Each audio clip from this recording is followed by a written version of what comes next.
Christine and Annalie met backstage with instant chemistry. Well, not quite. Each thought the other was a bitch that night, but look at them now, they're besties with sass. They've got class, over 50, finally covering their ass. From showgirl nights to what they know, they're spilling it all after the show. Oopsie. Ba-da-bing, ba-da-bam, bam. The Showgirls podcast. So I thought today I'm going to ask you questions about your favorite skincare. Okay. I know you're not the skincare. I'm not the skincare queen, and I didn't get into skincare until I was like in my late 40s. So no one has to despair if they're not into skincare because your face won't fall off. But yeah, I didn't do it. To start. That's correct. So hi everyone, welcome back to the Showgirls podcast. I'm Annalie. This is Chris, and we used to be Showgirls, and now we are advanced estheticians in Nevada, and but really it is our job, so we do take it seriously. Yes. I've done it for 25 years. How long have you done it for? Since actually it was licensed in 2002, so it's been 23. 23. Yeah. Yikes. That's scary. We're getting old. But anyway, all right, so I have a question. Okay. So what is your, I'd say number one product for skincare that you feel like you can't live without that makes a difference? I wouldn't say I can't live without anything, but I would say, God, that sucks because I'm super dry and in menopause. But the product that I've seen the most difference in my skin is vitamin C in the morning, first thing. Yeah. And I think too, like what got you is they do this test with vitamin C's across the United States, and they cut apples in half, and they put vitamin C's on half an apple, and they go all through them. And the half that has the vitamin C on it turns brown later than the other half. Yeah. So it's protecting against all the antioxidants, pollution, all the shit in the environment that ages our skin. Yeah. So that, and it sometimes changes thymidimers, like which are those cells in your skin, to prevent skin cancer. And I think that like after I had skin cancer, I took skincare a lot more serious. What type of skin cancer did you have? I had basal in my face, which apparently is super serious because I had even though it's the lightest of cancers, not that there is a little cancer light, but it is the best. And I had it on my lip, which is the worst place, and 27 stitches. So, but it looks amazing. Vitamin, looks pretty good. So vitamin C, I would think, and then as I'm in menopause, though, right now I think it's just estrogen. Yeah, the on my estrogen face. cream. Yes, estrogen cream on my face. Yeah. So I always find that a hard question because I'm a product junkie, unlike you. My bathroom is ridiculous. If you look at my bathroom, there's a lot of stuff. And drawers, and drawers and everything. I brought some products out to show everyone. But vitamin C is one of my favorites. And I love to educate clients because clients are so overwhelmed. There's so much on the market. And I feel like, I still spend half my working week in the treatment room working on clients. So I always ask them, do you have a skincare routine and products at home? You can always tell the TikTokers, where they're like, I'm into snail mucin and beef tallow and Korean skincare right now. Sperm right now. Yeah, Korean skincare is big right now. And I'm not making fun of it, but I'm just saying it is interesting how marketing really works. And Koreans have beautiful skin. So. Yeah. But vitamin C is my big one. And this is a way I brought some products here. We're not brand specific, but I did bring some. This is a 20% vitamin C, and if you were different brand than the one you're talking about, I like this because it's not tested on animals too. Is mine? Yes, yours is tested on animals, the one that you like. So, but anyway, vitamin C, I always describe that one, yeah, I describe it as the BLT of skincare. People come like, oh, it's bright and light and tighten. Because it's doing multiple things. It's giving you the antioxidant protection from the environment, not smoke, smog, pollution, like you should wear before you go to work. Because Chris, now that she's not a showgirl, is also a casino dealer and an advanced esthetician. But you're in that smoky environment, right? You're in a casino. Yeah. So smoke, smog, cigarette, all that stuff, that pollution actually changes the DNA in our skin, shows up as aging later. This also will correct any existing brown spots you already have. It'll start to lighten and fade them. Does a little bit of collagen synthesis for firming. I'm having trouble speaking apparently tonight. Collagen synthesis, so it does firm and tighten a little bit. And what's the last one that it does? Brighten, light, and tighten. I think that's it. Collagen synthesis. But also too. Oh, and the other thing is it boosts your own natural UV protection. So it's not a sun product in and of itself, but it's amazing. Like if you go skiing or something and don't have it on your face, everything's going to burn. If you do have it on your face likely won't burn, and everything else will if you're not protected But even people correctly. with red skin and rosacea, it does take down the red. It does even out the tone a little bit. So even with my clients with rosacea, sometimes if they start a good vitamin C too, the brown is kept down, but also the redness is evened out. Yeah. And so you have an overall better tone. Also, you can do, this is 20%. Chris was talking about SkinCeuticals, CNE Ferulic, because we're not being brand sponsored. Right. And they do a ton of research and everything, but they do test on animals, but they're known for their research, and they are their the money number one vitamin C in the country. Right. But, they have 3 now. They have the CNE Ferulic, the Floritin, which is more for oily skin. Well, they say it's more because it's only 10%, that it's more actually geared towards pigmentation. But now then they have the Silymarin, which is for acne and oily skin. Has a little bit of salicylic in it too. And they have the ferulic acid in it, which is another antioxidant that's, again, protecting from that environmental damage. But clients always say too, when do I use it? Always use it in the morning. You want to use it in the morning first thing because you're going out into the environment. Yeah. You don't need to put it on before bed. Unless you live in Vegas and you're a cocktail waitress or dealer and you live upside down and you're sleeping all day and working at night in that smoke.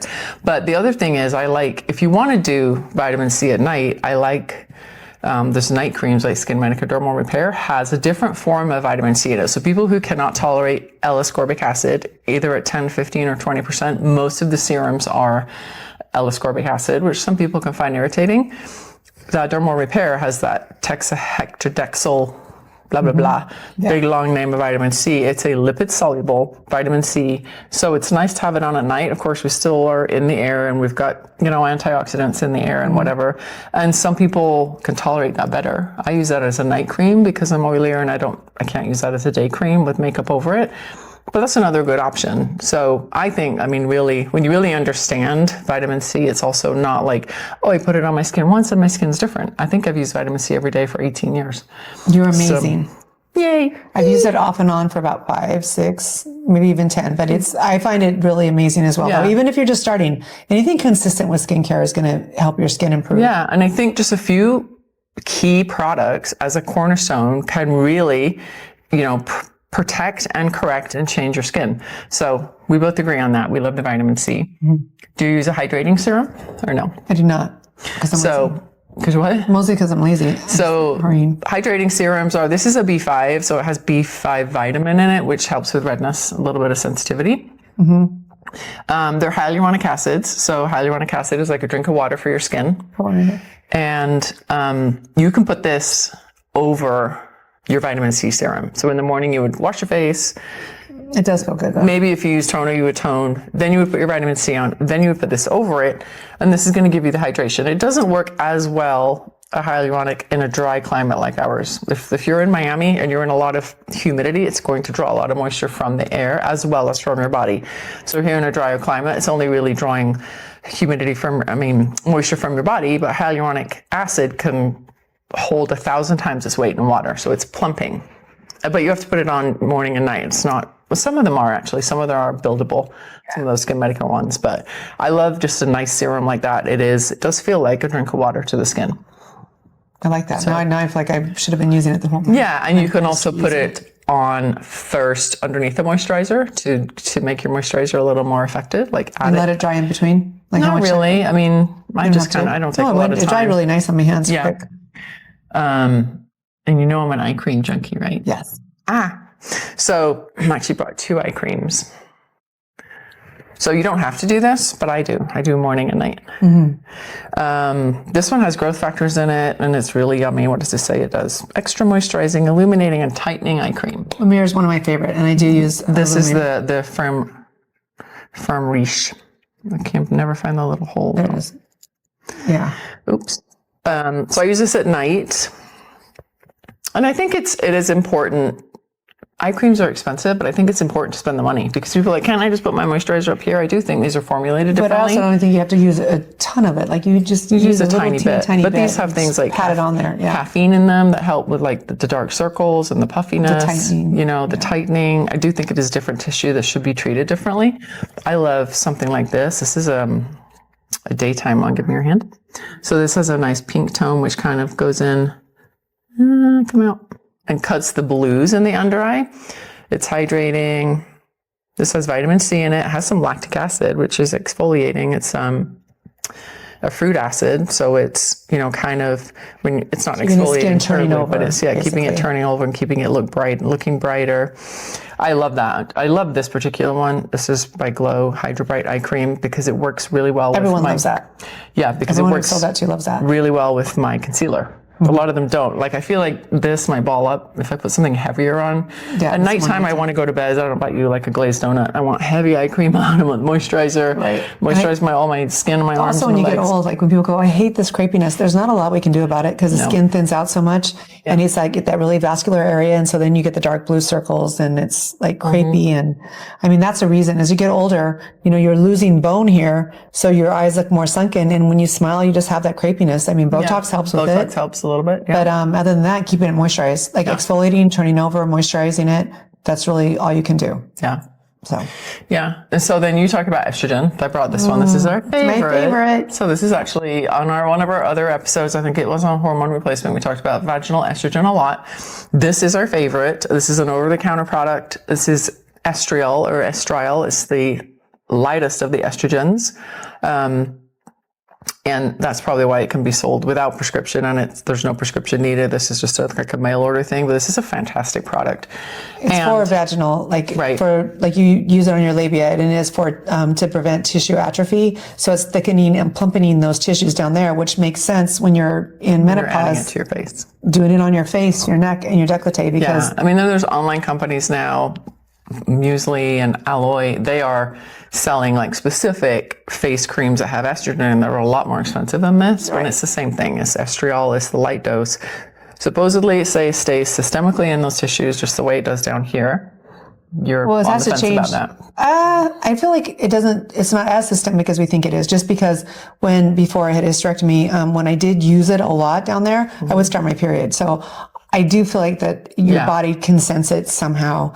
Putting it on your face, I think, is pretty safe. But again, when you're using this thing, you can't like be hugging your kids and like, you know, laying on your husband and stuff. Right. You don't want to put estrogen on anyone that doesn't want estrogen on gonna them. rub off, yeah. So yeah, but I do feel like if it is plumping that area down there and keeping those tissues moist and also like a little bit firmer, that it's got to be doing something to your face, right? Yeah, I went back to using this every night for probably like the last 2 months now, and I feel like I do see a difference.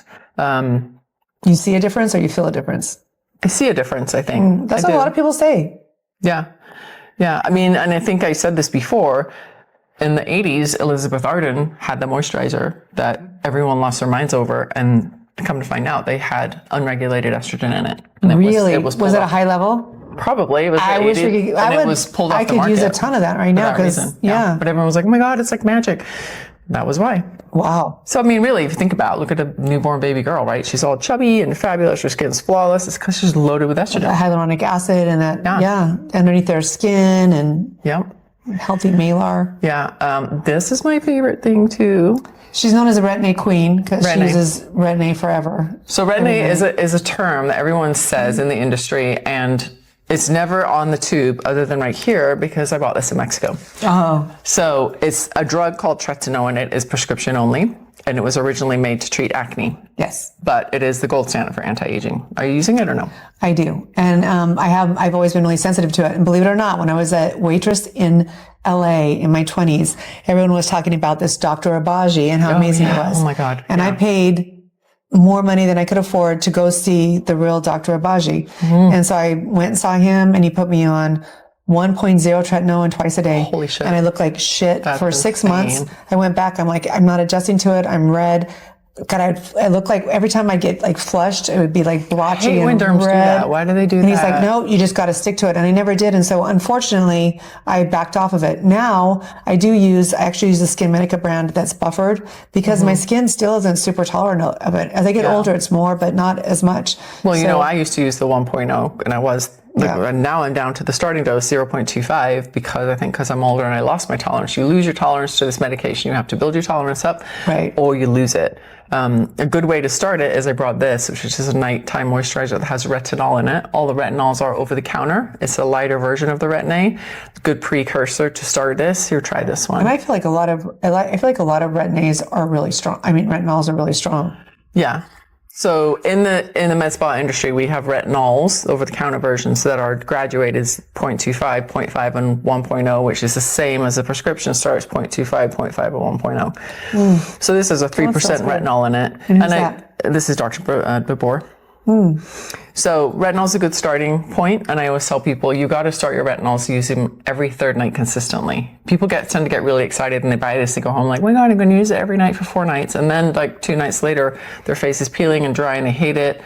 And I think you should always use an exfoliant with it. People misunderstand this is not an exfoliant. Right. And I always tell my clients too, like, yeah, use it every 3 days. And then when you adapt to that every 2 days, then, every other day, every night. And when you go through that and your skin slowly adjusts that, then you can go to a stronger one. When you go to the stronger one, you go back down to every 3 days. Correct. Every 2 days, every other day. Constantly baby stepping your way up. Yeah. And you want to get into that end. The caveats with it are you don't want to get any facial waxing. Even if for some reason you'd only put this or something around your mouth and you went to get your brows waxed, your skin is still going to come off. It does not play well with waxing or lasers. For when we do lasers, we have clients, we ask them, what strength are you on? How often do you use it? And when did you last use it?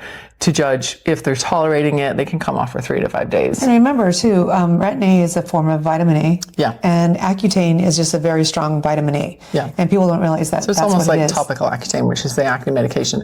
Retin A, tretinoin, was made to treat perioral acne. Yeah. So what they realized is people who were treating those pimples, perioral, started to look younger. So I always tell clients, because people don't understand, it's doing a couple of things. It's exfoliating your skin from the top down, which is why you have to be super careful with sun with it. Because imagine that that top layer is gone, so that leaves you more susceptible to burning in the sun. But it's the only thing really that is proven to go down to the live layer of skin. We have a visitor. Hi, Leo Felix. It's okay. It's like you're all in black. We got the studio cat here, Felix. It goes down to the live layer of skin. That's how it treats acne, and it creates change. And what it does is it pushes up and out any spent cells. That's going to be skin cells that are going to be a breakout. And that's why some people purge from it, which is really annoying. But they're like, I don't like using it because when I use it, I start to break out. Kind of stick with it, because once that breakout's gone, then they're gone. It pushes up and out like pigment cells, anything that's, like a cell that's coming to the end of its life, it pushes it to the surface. And what your body does then is, in that live layer, it's like, oh, I need to lay down some new fibroblasts because we have all these spaces. So it lays down fibroblasts, so it is actually firming from the inside out. So it's awesome. So I do like to educate my clients on all of that. And it increases the turnover. So remember, when you're a baby, your skin is turning over. Like every 28 days, your whole epidermis is turned over. And when you're my age, it's probably turning over every 70, 75 days, maybe even 80 days. And that's why using this with an AHA, like a glycolic or a lactic, if you don't tolerate glycolic, which I love glycolic, makes your skin dewy. It's a little bit kind of spicy to use. You can put moisturizer straight over it. It makes your skin beautiful, and it leaves your skin glowy and just looking pretty. And the last thing, of course, is sunblock. This is our favorite. So I have that on now, actually. So I've been wearing that only as makeup for the past 6 years. Yeah. This is an amazing product. And it's not animal tested. No, this is everything fabulous about it. So this product actually is made in Las Vegas, which is where we are. The lady who made this line, she has multiple lines now, and then her line is called Suntegrity. She created all of the lines because she lost her mother to malignant melanoma, which is the worst skin cancer, which is very sad. She wins awards like Allure Magazine every year, best product, all of that. This is reef safe. So if you look for a skincare product that's reef safe, right? That means because Hawaii and Australia now have banned it because it's actually destroyed the coral reefs from being on people's bodies and them going in the water. And it's just got that chemical in it, right? That's destructive. The chemical sunscreens are yucky. The ones where you put them on, you're like, ooh, it stinks, my eyes burn, and those actually don't even work for the first 20 minutes. They have to be absorbed into your system. And really, they're letting the sun go into your skin, and then it's pushing it back out. Whereas a physical block is stopping it, blocking it. So remember that there's still a debate about how damaging the chemical ones are, because is it really going into your skin and then out of it as well? I mean, if you research them, they're used in labs to create free radical responses, and people are wearing hazmat suits when they're handling them, and they're not supposed to be heated up. So why are we putting them on our skin when we're in the sun on the beach? I don't know. So this product particularly, it's oil-free, vegan, reef-safe, blue light blocking, which is your phone and all of our screens we stare at all day long. It's got vitamin C and E and peptides in it. It's great for travel. Just chuck this in your bag. You don't need to take all your other stuff, really. And it's a solid physical block, which means it's using and it looks pretty. It's got different titanium tones to it. 5 different colors. 8 or 7, 6 Yeah, colors. you're nude. No, yeah, because I've gotten lighter as I got older. What are you wearing, Sam? Buff. I know this is buff. Oh, and I'm one step down. I'm nude, but I love it. And I stopped wearing foundation probably about 5-6 years ago. And this has vitamin C in it as well, and vitamin the E. and the peptides. Yep, and antioxidants. So I feel like my skin is improved just from using that. Yeah. And I would say most everyone that I have it, they just wear it for makeup now. Put a little powder on at night. And Yeah, that's it. I mean, I don't know about you, but I find a lot of clients will say they either use coconut oil or beef tallow, which I love that they're doing something natural. I'm a vegan, so I have issues obviously with the beef tallow. But I mean, if you look at a pan that you cooked a steak in and you let it sit there for 6 hours, you're going to go back to it. You have a thick white layer of fat, the saturated fat that you have to scratch out. Do you want that on your skin? I don't know. I've seen people with the most congested skin from coconut oil and everyone beef has tallow. congested skin from oils, even the rose oil and all the stuff they're using now. They do. A lot of people, if you're not prone to congestion and you can use it, then I would use it. You have to be super dry, super dehydrated, right? But to if you're tolerate those. maybe on your body, it's even more tolerable. But for your face, generally you need something a little bit more refined than that. Yeah, and I think beef tallow. We had a friend actually. She was putting beef tallow on her legs and then getting a rash everywhere, and she just did some allergy testing, and she's super allergic to beef. So I mean, I could have contributed to it because she's putting so much of it on her body. I do have beef tallow, and I use it on my extremely dry body. And I feel like sometimes, even for me, like it just feels so slimy and grimy. Like I have to wear old pajamas because it's just like so much. And on my face, I can't tolerate it. So that's like the slugging. That was another thing, which is putting Vaseline on your face at night. Oh yeah, that is petroleum-based product. It's completely occlusive. You have to wash it off like with something very alkaline to get it off. It's like so you're breaking down your whole acid mantle anyway and changing the whole pH of your epidermis. So slugging generally isn't as. Well, I just think some of the TikTok trends are a little. Meh. Yeah. But they get a lot of traction. Whatever works for you, do it. If olive oil is what does it for your skin, you do whatever you want. But we have found that over time, things that are tried and true and usually work on a bigger percentage of the population. Yeah, for me, my big 3 are vitamin C, a retinol or the tretinoin in the prescription, and a sunblock, really. If you had to say, what can I use that's the most, I'd say, vitamin C, vitamin A, which is retin A, C, A, and sunscreen. That's going to change your skin. Yeah, correct it and protect it and change it the most. So there's our skincare advice. Yeah. So thanks for watching. Please click like and follow and subscribe. And if you have any questions about skincare or any trends that we're aware of or whatever, please let us know. And we will get back to you guys and answer those. And thanks for watching. Cheers.